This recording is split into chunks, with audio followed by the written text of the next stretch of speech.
Our first scripture reading comes to us from the book of Genesis, the 32nd chapter, beginning at the 22nd verse and reading through the 11th verse of the 33rd chapter. Jacob got up during the night, took his 2 wives, his 2 women servants, and his 11 sons, and crossed the Jabbok River, shallow water. He took them and everything that belonged to him, and he helped them cross the river. But Jacob stayed apart by himself, and a man wrestled with him until dawn broke. When the man saw that he couldn't defeat Jacob, he grabbed Jacob's thigh and tore a muscle in Jacob's thigh as he wrestled with him. The man said, "Let me go, because the dawn is breaking." But Jacob said, "I won't let you go until you bless me." He said to Jacob, "What's your name?" And he said, "Jacob." Then he said, "Your name won't be Jacob any longer, but Israel, because you struggled with God and with man and won." Jacob also asked and said, "Tell me your name." But he said, "Why do you ask for my name?" And he blessed Jacob there.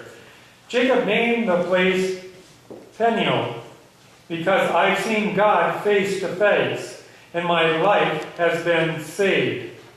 The sun rose as Jacob passed Peniel, limping because of his thigh.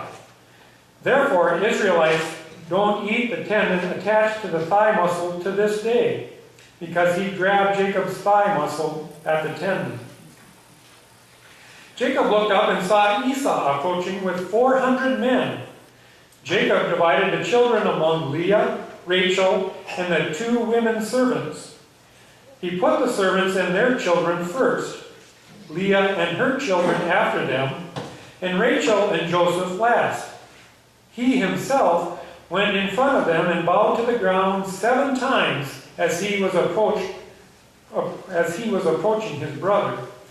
But Esau ran to meet him, threw his arms around his neck, kissed him, and they wept.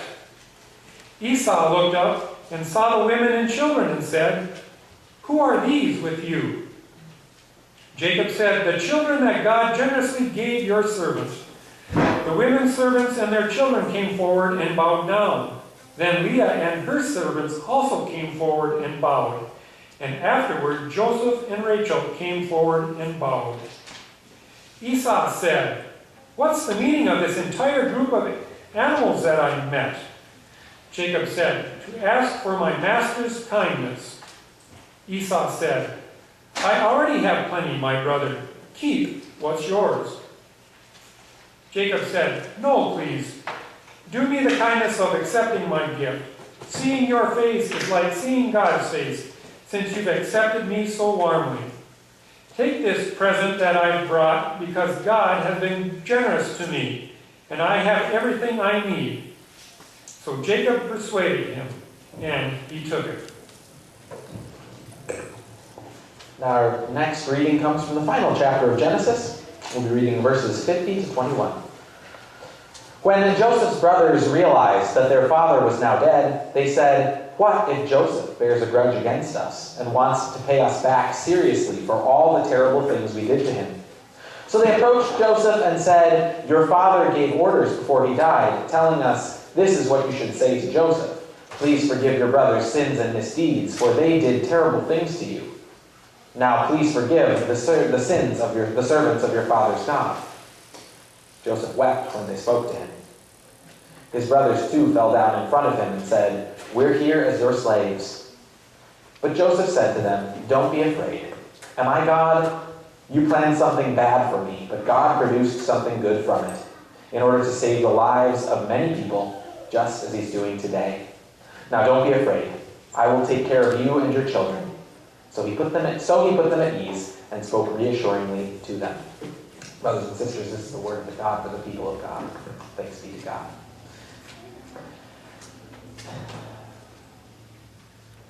O God, may the words of my mouth and the meditations of all our hearts be acceptable unto you, O Lord, our rock and our Redeemer. Amen. Pretty much all of you will know by now that I am an only child, and there are two types of only children. It's always fun to divide the world into two types of people.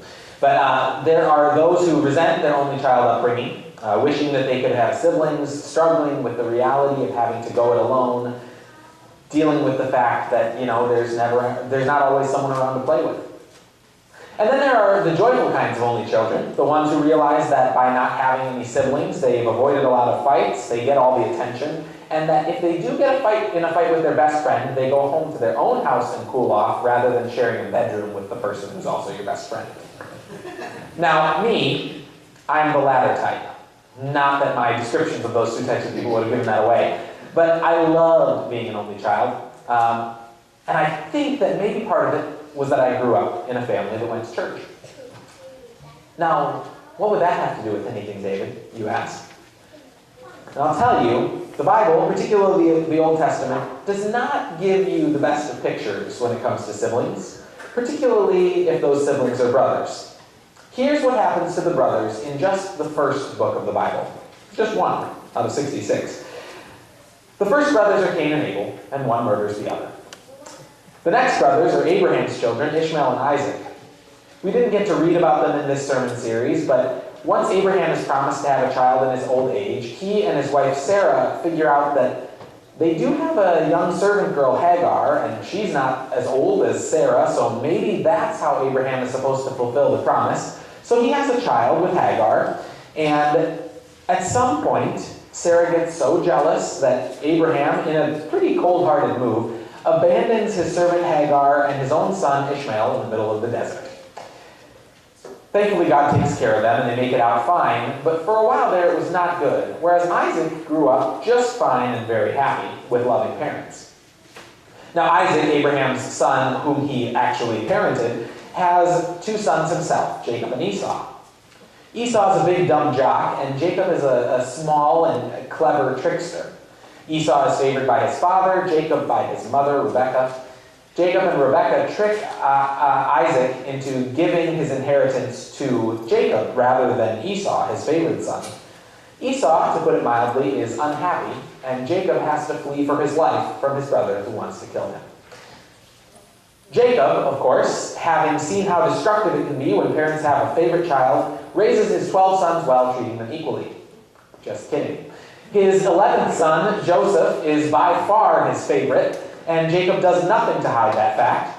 Joseph also isn't the kindest about it. At one point, he has a dream, and he tells his brothers about this dream. I had this dream that I was like the sun, and you were like 11 flowers bowing to me. It was a great dream. His brothers did not like that dream. And so after their father gave Joseph a fancy coat, some might even call it a Technicolor dream coat, his brothers decide to go with the nuclear option. They beat him up and sell him into slavery and convince their father that he was killed. As a church-going child, these stories did nothing to convince me that siblings were so great. So I learned to appreciate being an only child that much more. But of course, that's not where the Bible leaves things for us, right? If that's where things were left, the Bible would not be the book of hope that it surely is. As I've said many times already in this sermon series, and will surely say again, particularly in the first quarter of the year, these stories from the Old Testament are more like you than you think. Now, hopefully you were not sold into slavery by your brothers, but nonetheless, these stories are your story, and not just stories of people a long time ago. So to that end, I will say this. I have heard from many people that what we live in now is a time of the breakdown of the family. Families are breaking. Our culture is destructive to families. That's kind of hard for me to buy when how God's chosen lineage of people started off like this, with people who kill each other and sell each other into slavery. Messed up families are part of the fabric of reality. They're part of life, and they have been since the beginning. And as messed up as some of those families are, the people that God decided to follow, that God decided to give to us as an example, are these very families. So what I think it's going to be important for us to see in today's readings is that while we struggle with God, and while we struggle with one another, there's always hope of reconciliation and redemption. In our readings today, we had 2 readings, and since I got plaudits for using this word last week, 3 pericopes in our 2 readings. I just recapped some of the story for you, but I know that this was one line of people that had its share of problems. Now, I will point out, when my wife and I have talked about these passages before, the men mostly seem to be a disaster, and the women mostly seem to be okay. Not entirely okay, but better as a general rule, so take from that what you will. But the first thing we heard in the first story that Jerry read for us was from the story of Jacob and Esau. And in this story, we're hearing about their adult days, after they've grown up, after Jacob has stolen Esau's inheritance and run away from his brother out of fear of retaliation for stealing. But Jacob has been compelled to return home. And that means specifically crossing through the lands that his brother Esau controls. In the time since Jacob left home, Esau has become very wealthy and very powerful. And I like to think that in spite of lacking an inheritance, Esau was one of those people who needed to have everything taken from him, because when it was handed to him, he didn't care. But when he earned it, he learned temperance and hard work. So being left out of the will was the best thing for him. Now Jacob knew that his brother had become powerful and influential. Powerful and influential and justified in holding a grudge against his brother. So the night before Jacob is supposed to see Esau, Jacob decides to go for a walk in the middle of the night to clear his head. And while out, we're told very abruptly, he meets a man who starts wrestling with him. That sounds odd, because that's not typically what happens when you go for a walk in the evening, but that's what happens. They wrestle all night. And as dawn is breaking, Jacob has this other man locked in a hold that he can't escape. But this other man, you see, as it turns out, is an angel. Jacob shouldn't be able to win this wrestling match, yet there he is, unconquerable by even this angel. And at the end of the fight, Jacob is renamed Israel, a name that means something along the lines of, he wrestles with God. Israel, is set free for the night. He's rewarded with this new name that becomes not just his name, but the name of all his descendants. And before I move on, I want to talk about what that name, that renaming, means for all of us as believers. Nowhere in Scripture are we promised that our lives will be easy because we believe. That's not summed up better anywhere than I think in this passage. The very name that God has given to an entire line of people is about struggling with God.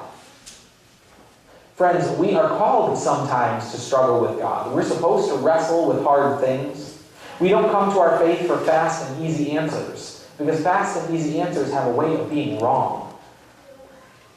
We come to our faith because we have faith in the true and only God.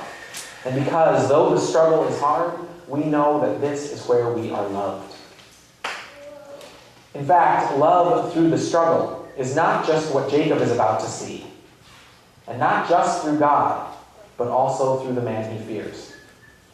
Because here's the amazing thing about these 2 stories we see of Jacob. One, meeting this man he wrestles, this angel, and the second, meeting his brother. Jacob's not afraid of wrestling an angel. We see no fear. And this is the thinner, wirier of the 2 brothers. Jacob's not the strong one. Esau was the strong one. And he wrestles an angel, and he has no fear. But the next morning, on no sleep, because he's been up wrestling all night, he's worried about seeing his brother Esau. So first, he sends all these animals he has as an offering to his brother. Then the women and children, because you want to play the sympathy card right up front. All except his favorite, Rachel, his favorite wife, and his favorite son, Joseph, whom he keeps by his side. He's trying to suck up to his brother as much as possible. And he's legitimately afraid, and with good reason. I also want you to bear in mind, he's afraid not because Esau's a bad guy necessarily, but because it was his fault, right? Like, Jacob is not the victim here. He's the perpetrator. It's not like it was bad luck. This is something he's brought upon himself. So he has justified fear. When Esau sees Jacob, he moves in, and Jacob hits the deck. He bows before his brother 7 times. But Esau, The man so big and strong that we're told earlier in Scripture he was hard to tell apart from a bear. He throws his arm around Jacob's neck and he kisses him and they weep. That's how he greets his brother. This is a shocker. It's not what we really expected, but such a welcome moment. Because Esau had every reason to choose to be mad, but instead he chooses forgiveness. The thing that they talk about next is Esau goes, who are all these kids and these women? And Jacob's like, oh, these are my wives and my kids. They're so great. He gets to meet his nephews and nieces for the first time. It's a beautiful moment. Esau had every reason to hate, but he showed love. He had every reason to take vengeance, but he chose reconciliation. And I believe that at that moment, Esau connected with God every bit as much as Jacob did the night before in the struggle. Jacob wrestled with God literally, well, with the angel representing God anyway, but same thing. But the metaphorical wrestling he did with God was about how to approach his brother. The answer was to come in humility and peace. God also worked in Esau's own heart as he did his own wrestling with how to receive his brother. And God allowed Esau to welcome Jacob with open arms, embracing him literally and metaphorically with a love undeserved and unashamed. But as big as that one is, the next one is bigger. I'll give you the outlines of the Joseph story as fast as possible because we skip to the next generation. We've just been reading Jacob and Esau, and now we're reading Joseph and his brothers. Joseph, as I mentioned earlier, was sold into slavery by his jealous brothers. And in that sale, he's taken to Egypt, where he's sold to Pharaoh, the king. He becomes a trusted confidant of Pharaoh until, following a false accusation, Joseph is imprisoned. But even from prison, he impresses through his God-given ability to interpret dreams. And he makes his way back up to being the second most powerful person in the kingdom of Egypt, the most powerful land in the world. Joseph is behind only Pharaoh himself. It is the ultimate riches to rags to riches story. And when a famine strikes the whole region for which Joseph was prepared, Joseph's own brothers come down from Israel to Egypt to request some of the stored up grain to feed their very, very large family. Keep in mind, Joseph had 11 brothers who were still helping out with dad. And of course, they're grown now. They have wives and children of their own. We're talking a clan of 100 or plus people in all likelihood. When there's a grain failure, that's a big deal. So they go down to Egypt. And when these brothers go to Egypt, they meet with Joseph, who's in charge of distributing this reserve food. They don't realize, though, that the man they're asking for food is the brother they sold into slavery all those years ago. But Joseph, of course, recognizes them. So he decides, as I think some of us with siblings might do in this situation, to test them to see if they're really changed men or if they're the same jealous children who sold him into slavery. So he learns that his brothers, like Esau and Jacob in our earlier story, have indeed become good men, merely wanting to help their father and their youngest brother, the only brother younger than Joseph, Benjamin.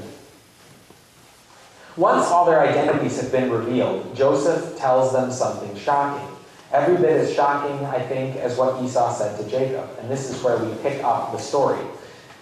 Once their father is dead, they worry that Joseph's magnanimity, Joseph's kindness, was only because their father, who loved him so much, was still alive. Following their father's death, they worry, okay, here it comes. He wouldn't do anything while Dad was around, but now he's going to get his revenge. But Joseph says to them, you know what?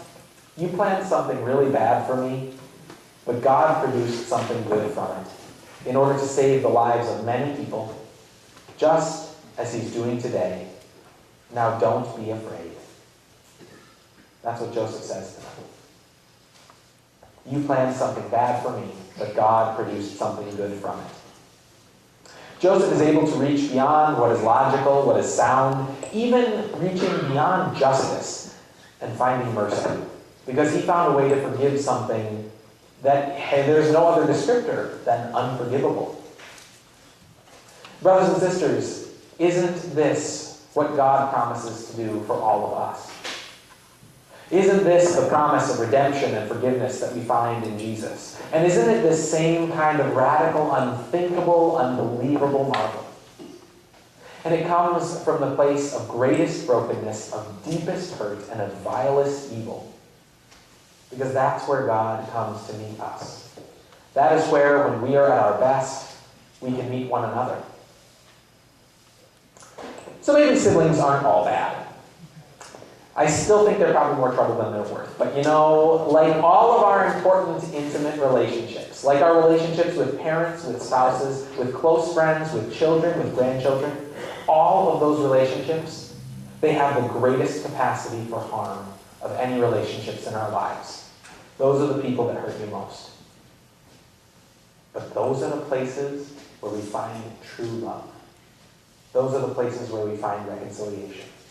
Those are the places where we see how amazing God's love for us must be if another person can love us like this.